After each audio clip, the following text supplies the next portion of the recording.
राहुल गांधी ने कर्नाटक में आज फिर जो है जनसभा की और जनसभा को संबोधित करते हुए उन्होंने कहा कि अगर चुनाव आयोग हमें डिजिटल डेटा दे देता है जो वोटरों का है तो हम साबित कर देंगे कि प्रधानमंत्री चोरी कर कर बने हैं।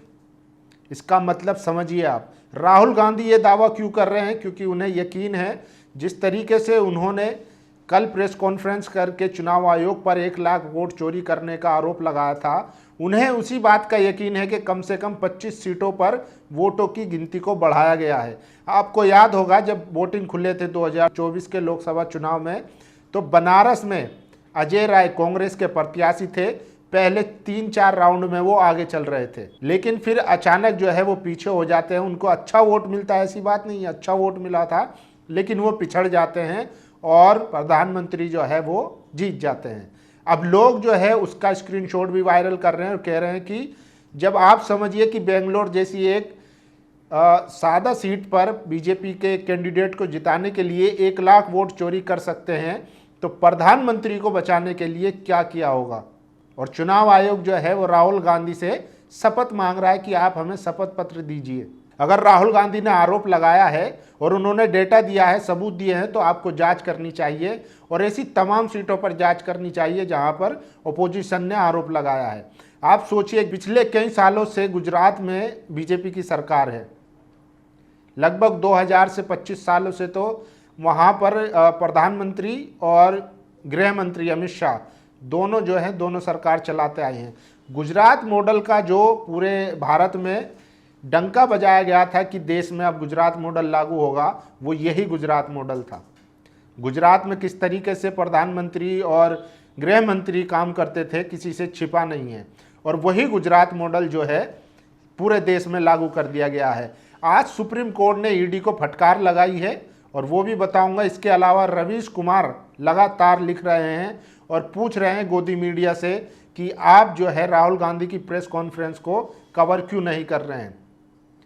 मीडिया का काम होता है माध्यम, यानी कि लोगों तक उसकी जानकारी पहुंचाना। देश में विपक्ष के सबसे बड़े नेता इतनी बड़ी कॉन्फ्रेंस करते हैं और इतना बड़ा आरोप लगाते हैं, लेकिन जो गोदी मीडिया है वो बजाय उस पर सवाल पूछने के वो चुनाव आयोग का समर्थन कर रहे हैं। और राहुल गांधी को एक नैरेटिव था कि पप्पू है, इन्होंने गलत सवाल उठाए, इस तरीके से नैरेटिव चला रहे हैं। लेकिन ये कोई नहीं पूछ रहा है जब एक ही घर में 80 लोग, वो भी एक कमरे के एक घर में 80 लोग रजिस्टर्ड है, आप सोचिए कहाँ होगा ऐसा। लेकिन इस पर कोई सवाल नहीं उठेगा।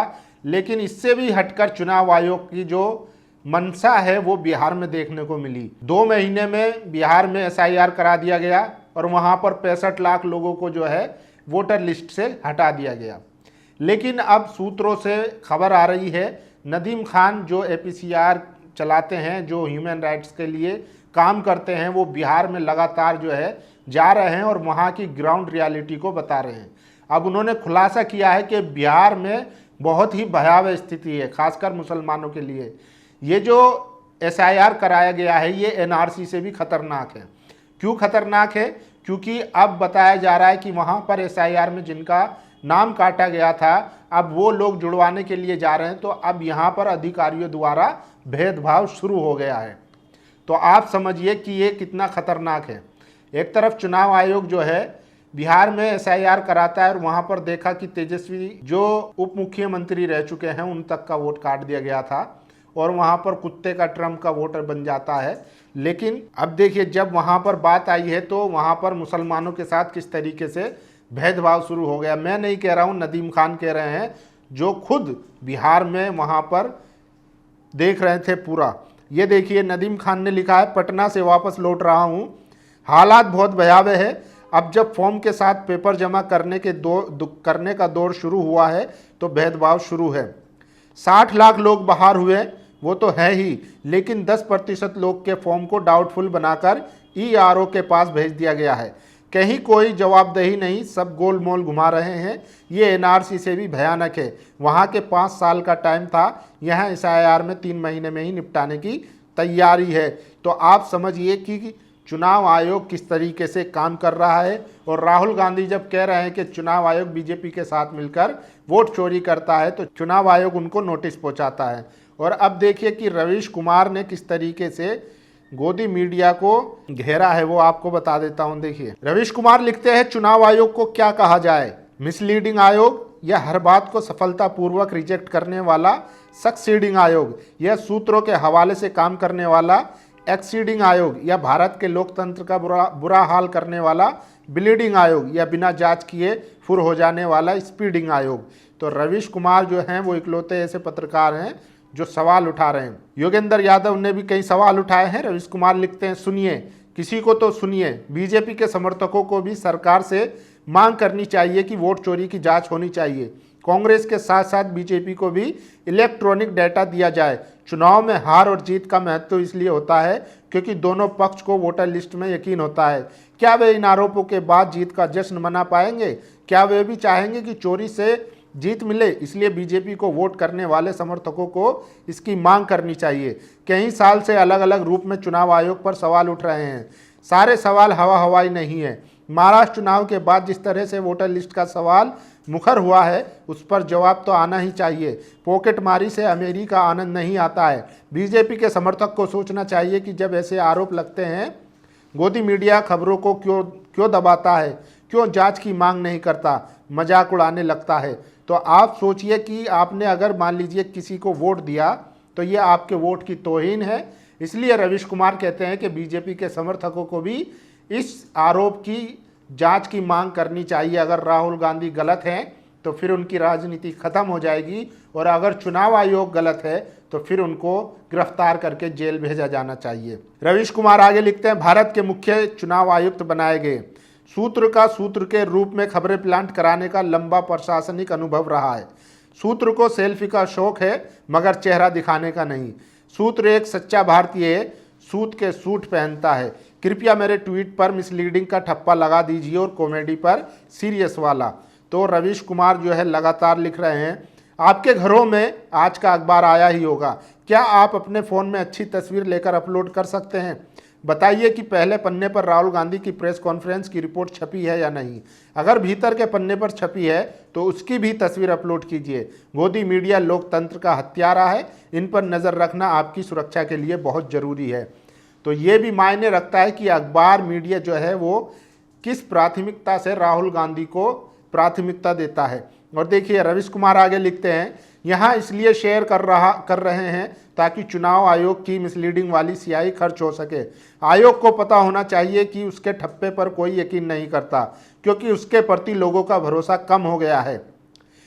इसी भारत का नया ईसी ना बने तो बेहतर है। इसी तरह ईडी ने जब विपक्ष पर हमला किया तो लोगों को लगा कि भ्रष्टाचार से लड़ाई हो रही है, लेकिन इसके नाम पर विपक्ष को डरा दिया गया। ज़्यादा नहीं, 5-6 साल के भीतर ही कोर्ट में ईडी का खेल खुल गया। सुप्रीम कोर्ट के जस्टिस इसे क्रूक कह रहे हैं।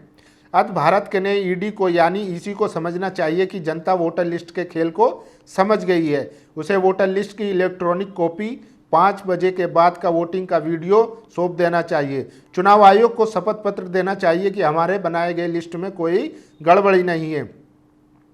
अगर एक भी गलती निकली तो वे अपने अधिकारियों को जेल भेजेगा।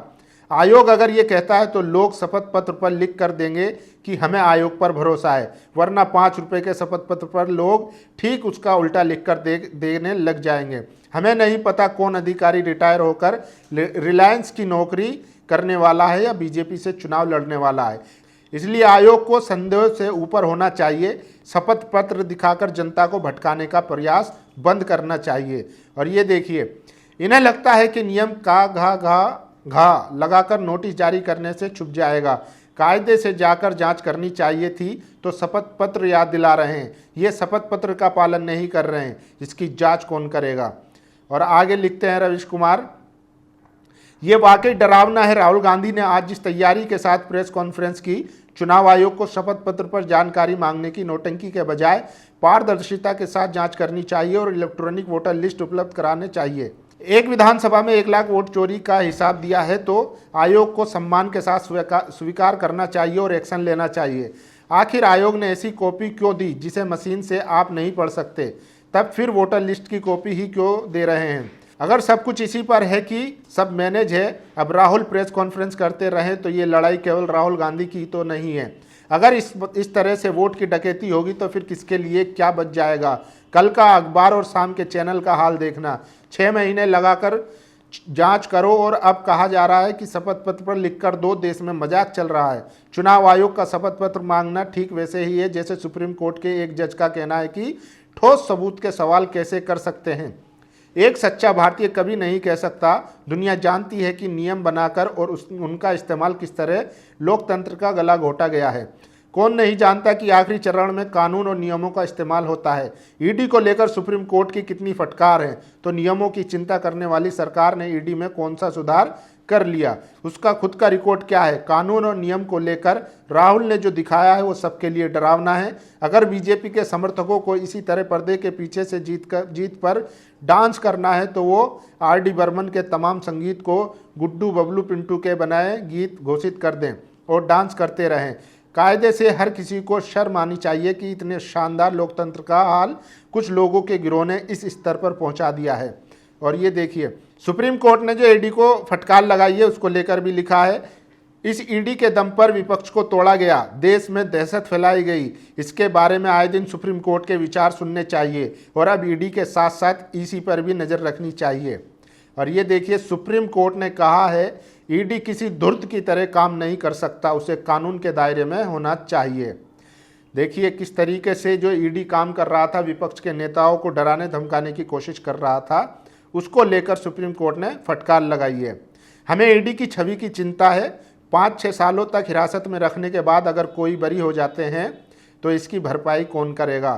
तो ये जो है बड़े सवाल हैं। सुप्रीम कोर्ट ने जो सवाल उठाया है कि ईडी की तरह चुनाव आयोग पर भी नज़र रखनी चाहिए।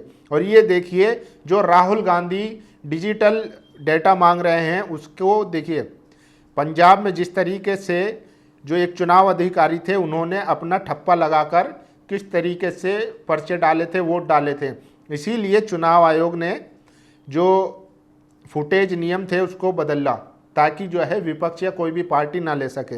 इसी ने सीसीटीवी फुटेज नियम क्यों बदले थे, ताकि ऐसी वोट चोरी दोबारा ना पकड़ी जा सके।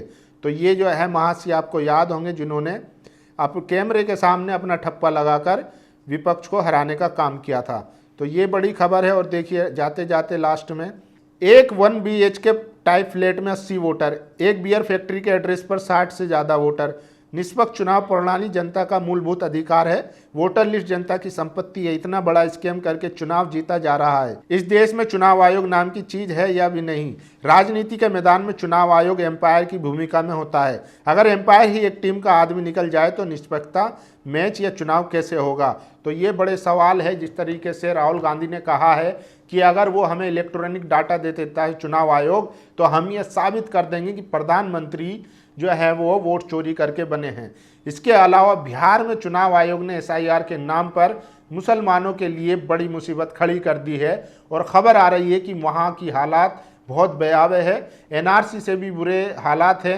असम में जो NRC हुई थी कम से कम उसमें टाइम मिला था 5 साल का, लेकिन यहाँ जो 2-3 महीने में कराया गया है SIR, अब वहाँ पर खबरें आ रही है कि जो लोग रह गए हैं, जिन लोगों का नाम काट दिया गया है या डाउटफुल हैं, अब खासकर मुसलमानों के साथ वहाँ पर अधिकारी भेदभाव कर रहे हैं। बाकी आप लोगों की क्या राय, अपनी राय जरूर दीजिए। शुक्रिया। दस्तक की आपसे गुजारिश है कि अगर इसको बचाना चाहते हैं तो नेशनल दस्तक को सब्सक्राइब करने के लिए रेड कलर के सब्सक्राइब बटन को दबाएं, फिर बेल आइकन की घंटी दबाएं। नेशनल दस्तक को बचाने के लिए बहुत जरूरी है कि हर खबर को शेयर करें, लाइक करें, कमेंट जरूर करें।